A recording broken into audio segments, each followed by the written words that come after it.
ماحول گرم ہو گیا، ہم سب کے چہروں پر تناؤ تھا، پورے کمرے میں سراسیمگی پھیل رہی تھی۔ مجھے محسوس ہو رہا تھا سامنے بیٹھا ہوا شخص ابھی اٹھے گا اور چیخنے والے بدتمیز شخص کے منہ پر تھپڑ مار دے گا۔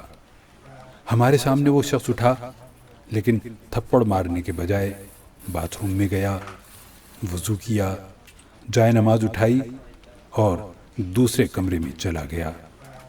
ہم اسے شیشے کی دوسری طرف نماز پڑھتے دیکھ سکتے تھے۔ غصے میں تل ملاتے شخص نے پانی کے 3 گلاس چڑھائے اور کسی سے ٹیلی فون پر بات کرنے لگا۔ وہ جوں جوں بات کرتا جا رہا تھا، اس کا ٹیمپریچر نیچے آتا جا رہا تھا۔ فون بند ہوا تو اس نے شرمندگی سے ہماری طرف دیکھا اور معذرت خوانا لہجے میں بولا، میں معافی چاہتا ہوں، میرے ایجنٹ نے مجھے غلط بتایا تھا، میری فائل واقعی یہاں سے پاس ہو گئی تھی، میں نے نادانی میں بیگ صاحب سے بہت زیادتی کر دی، میں بہت شرمندہ ہوں۔ ہم نے شیشے کی دوسری طرف دیکھا، بیگ صاحب نہایت خشوع اور خضوع سے نماز پڑھ رہے تھے۔ ہم خاموشی سے کبھی تل ملاتے شخص کو دیکھنے لگتے اور کبھی نماز پڑھتے بیگ صاحب کو۔ بیگ صاحب نے نماز ختم کی، جائے نماز لپیٹی اور درود شریف پڑھتے پڑھتے کمرے میں واپس آ گئے۔ جائے نماز رکھی اور تل ملاتے شخص کی طرف دیکھ کر اطمینان سے بولے، میرے بھائی، آپ جا کر تحقیقات کر لیں، میں نے واقعی آپ کی فائل بھجوا دی تھی، اگر آپ کو فائل نہ ملے تو آپ 1-2 دن میں واپس آ جائیں، ہم دونوں مل کر تلاش کریں گے۔ وہ شخص رہاسا ہو گیا اور سر جھکا کر بولا، بیگ صاحب، میں آپ سے معافی چاہتا ہوں، آپ درست فرما رہے تھے، میرے ایجنٹ نے میرے ساتھ جھوٹ بولا تھا۔ بیگ صاحب اٹھے، تل ملاتے شخص کو گلے لگایا اور تھپکی دے کر رخصت کر دیا۔ وہ شخص شکریہ ادا کرتا کرتا گاڑی میں بیٹھ گیا۔ میں اس تمام صورتحال کو حیرت سے دیکھ رہا تھا۔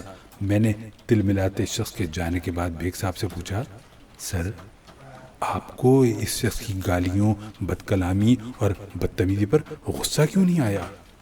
وہ مسکرا کر بولے، آپ کو کس نے بتایا مجھے غصہ نہیں آیا؟ میں غصے سے کھول رہا تھا۔ میں نے عرض کیا، لیکن آپ نے اس کا اظہار نہیں کیا، جبکہ آپ سچے اور وہ شخص جھوٹا تھا۔ وہ مسکرا کر بولے، کیونکہ میں غصے کی کیمسٹری کو سمجھتا ہوں، اور جو شخص اس کیمسٹری کو سمجھتا ہو وہ بڑی آسانی سے غصہ کنٹرول کر سکتا ہے۔ میں نے پوچھا، سر، غصے کی کیمسٹری کیا ہے؟ وہ مسکرا کر بولے، ہمارے اندر 16 کیمیکلز ہیں، یہ کیمیکلز ہمارے جذبات، ہمارے ایموشنز بناتے ہیں، ہمارے ایموشن ہمارے موڈز طے کرتے ہیں، اور یہ موڈز ہماری پرسنالٹی بناتے ہیں۔ میں خاموشی سے ان کی طرف دیکھتا رہا۔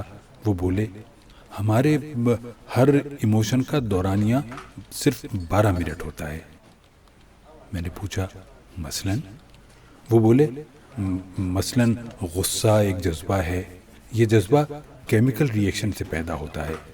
مثلاً ہمارے جسم نے انسولین نہیں بنائی یا ضرورت سے کم تھی، ہم نے ضرورت سے زیادہ نمک کھا لیا، ہماری نیند پوری نہیں ہوئی، یا پھر ہم خالی پیٹ گھر سے باہر آ گئے۔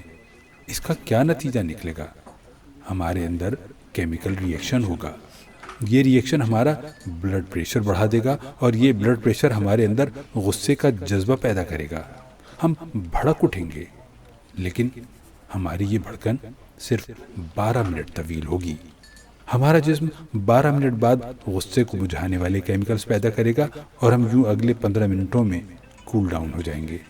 چنانچہ اگر ہم غصے کے 12 منٹوں کو مینیج کرنا سیکھ لیں تو پھر ہم غصے کی تباہ کاریوں سے بچ جائیں گے۔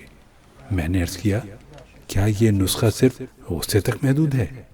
وہ مسکرا کر بولے، جی نہیں، ہمارے 6 بیسک ایموشنز ہیں، غصہ، خوف، نفرت، حیرت، لطف یعنی انجوائمنٹ، اور اداسی۔ ان تمام ایموشنز کی عمر صرف 12 منٹ ہوتی ہے۔ ہمیں صرف 12 منٹ کے لیے خوف آتا ہے، ہم صرف 12 منٹ قہقہ لگاتے ہیں، ہم صرف 12 منٹ اداس ہوتے ہیں، ہمیں نفرت بھی صرف 12 منٹ کے لیے ہوتی ہے، ہمیں 12 منٹ غصہ آتا ہے اور ہم پر حیرت کا غلبہ بھی صرف 12 منٹ رہتا ہے۔ ہمارا جسم 12 منٹ کے بعد ہمارے ہر جذبے کو نارمل کر دیتا ہے۔ میں نے عرض کیا، لیکن میں اکثر لوگوں کو سارا دن غصے، اداسی، نفرت اور خوف کے عالم میں دیکھتا ہوں، یہ سارا دن نارمل نہیں ہوتے؟ وہ مسکرا کر بولے، آپ ان جذبوں کو آگ کی طرح دیکھیں۔ آپ کے سامنے آگ پڑی ہے، آپ اگر اس آگ پر تھوڑا تیل ڈالتے رہیں گے، اگر آپ اس پر خشک لکڑیاں رکھتے جائیں گے تو پھر کیا ہوگا؟ یہ آگ پھیلتی جائے گی، یہ بھڑکتی رہے گی۔ ہم میں سے زیادہ تر لوگ اپنے جذبات کو بجھانے کے بجائے ان پر تیل اور لکڑیاں ڈالنے لگتے ہیں۔ چنانچہ وہ جذبہ جس کو 12 منٹ میں نارمل ہو جانا تھا، وہ 2-3 دن تک وسیع ہو جاتا ہے۔ ہم اگر 2-3 دن میں بھی نہ سنبھلیں تو وہ جذبہ ہمارا طویل موڈ بن جاتا ہے، اور یہ موڈ ہماری شخصیت، ہماری پرسنالٹی بن جاتی ہے۔ یوں لوگ ہمیں غسیل خان، اللہ دتا اداس، ملک خوف زدہ، نفرت شاہ، میاں قہقہہ صاحب اور حیرت شاہ کہنا شروع کر دیتے ہیں۔ وہ رکے اور پھر بولے، آپ نے کبھی غور کیا، ہمیں سے بے شمار لوگوں کے چہرے پر ہر وقت حیرت، ہنسی، نفرت، خوف، اداسی یا پھر غصہ کیوں نظر آتا ہے؟ وجہ صاف ظاہر ہے، جذبے نے 12 منٹ کے لیے ان کے چہرے پر دستک دی، لیکن انہوں نے اسے واپس نہیں جانے دیا، اور یوں وہ جذبہ حیرت ہو، قہقہہ ہو، نفرت ہو، خوف ہو، اداسی ہو یا پھر غصہ، وہ ان کی شخصیت بن گیا، وہ ان کے چہرے پر ہمیشہ کے لیے درج ہو گیا۔ یہ لوگ اگر وہ 12 منٹ مینج کر لیتے تو یہ عمر بھر کی خرابی سے بچ جاتے، یہ کسی ایک جذبے کے غلام نہ بنتے، یہ اس کے ہاتھوں بلیک میل نہیں ہوتے۔ میں نے عرض کیا، اور کیا محبت جذبہ نہیں ہوتا؟ فوراً جواب دیا، محبت اور شفقت دراصل لطف کے والدین ہیں، یہ جذبہ بھی صرف 12 منٹ کا ہوتا ہے۔ اگر آپ اس کی بھٹی میں نئی لکڑیاں نہ ڈالیں تو یہ بھی 12 منٹ میں ختم ہو جاتا ہے، لیکن ہم بے وقوف لوگ اسے زلف یار میں باندھ کر گلے میں لٹکا لیتے ہیں اور یوں مجنوں بن کر ذلیل ہوتے رہتے ہیں۔ ہم انسان اگر اسی طرح شہوت کے 12 منٹ بھی گزار لیں تو ہم گناہ، جرم اور ذلت سے بچ جائیں گے، لیکن ہم یہ نہیں کر پاتے، اور یوں ہم سنسار ہوتے ہیں، قتل ہوتے ہیں، جیلیں بھگتتے ہیں اور ذلیل ہوتے ہیں۔ ہم سب 12 منٹ کے قیدی ہیں۔ ہم اگر کسی نہ کسی طرح یہ قید گزار لیں تو ہم لمبی قید سے بچ جاتے ہیں، ورنہ یہ 12 منٹ ہمیں کہیں کا نہیں چھوڑتے۔ میں نے ان سے عرض کیا، آپ یہ 12 منٹ کیسے مینج کرتے ہیں؟ وہ مسکرا کر بولے، میں نے بھی آپ کے سامنے اس کا مظاہرہ کیا۔ وہ صاحب غصے میں اندر داخل ہوئے، مجھ سے اپنی فائل مانگی۔ میں نے انہیں بتایا میں آپ کی فائل پر دستخط کر کے واپس بھجوا چکا ہوں، لیکن یہ نہ مانے۔ انہوں نے مجھ پر جھوٹا اور غلط بیانی کا الزام بھی لگایا اور مجھے ماں بہن کی گالیاں بھی دی۔ میرے تن من میں آگ لگ گئی، لیکن میں کیونکہ جانتا تھا میری یہ صورتحال صرف 12 منٹ رہے گی، چنانچہ میں چپ چاپ اٹھا، وضو کیا اور نماز پڑھنا شروع کر دی۔ میرے اس عمل پر 20 منٹ خرچ ہوئے۔ ان 20 منٹوں میں میرا غصہ بھی ختم ہو گیا اور وہ صاحب بھی حقیقت پر پہنچ گئے۔ میں اگر نماز نہ پڑھتا تو میں انہیں جواب دیتا، ہمارے درمیان تلخ کلامی ہوتی، لوگ کام چھوڑ کر اکٹھے ہو جاتے، ہمارے درمیان ہاتھا پائی ہو جاتی، میں اس کا سر پھاڑ دیتا یا یہ مجھے نقصان پہنچا دیتا، لیکن اس سارے فساد کا آخر میں کیا نتیجہ نکلتا؟ پتہ چلا ہم دونوں بے وقوف تھے۔ ہم سارا دن اپنا کان چیک کیے بغیر کتے کے پیچھے بھاگتے رہے۔ چنانچہ میں نے جائے نماز پر بیٹھ کر وہ 12 منٹ گزار لیے، اور یوں میں، وہ اور یہ سارا دفتر ڈیزاسٹر سے بچ گیا۔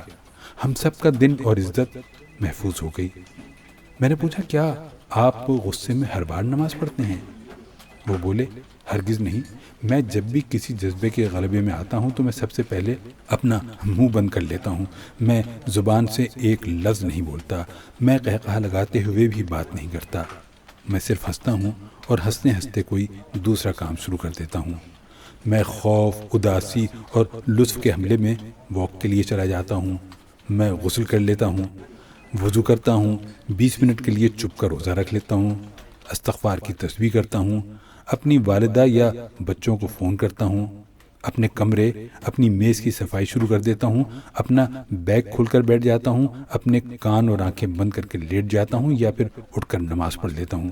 یوں 12 منٹ گزر جاتے ہیں، طوفان ٹل جاتا ہے، میری عقل ٹھکانے پر آ جاتی ہے اور میں فیصلے کے قابل ہو جاتا ہوں۔ وہ خاموش ہو گئے۔ میں نے عرض کیا، اور اگر آپ کو یہ تمام سہولتیں حاصل نہ ہوں تو آپ کیا کرتے ہیں؟ وہ رکے، چند لمحے سوچا اور بولے، آسمان گر جائے یا پھر زمین پھٹ جائے، میں منہ نہیں کھولتا، میں خاموش رہتا ہوں۔ آپ یقین کیجئے، سونامی خواہ کتنا ہی بڑا کیوں نہ ہو، وہ میری خاموشی کا مقابلہ نہیں کر سکتا۔ وہ بہرحال پسپا ہو جاتا ہے۔ آپ بھی خاموش رہ کر زندگی کے تمام طوفانوں کو شکست دے سکتے ہیں۔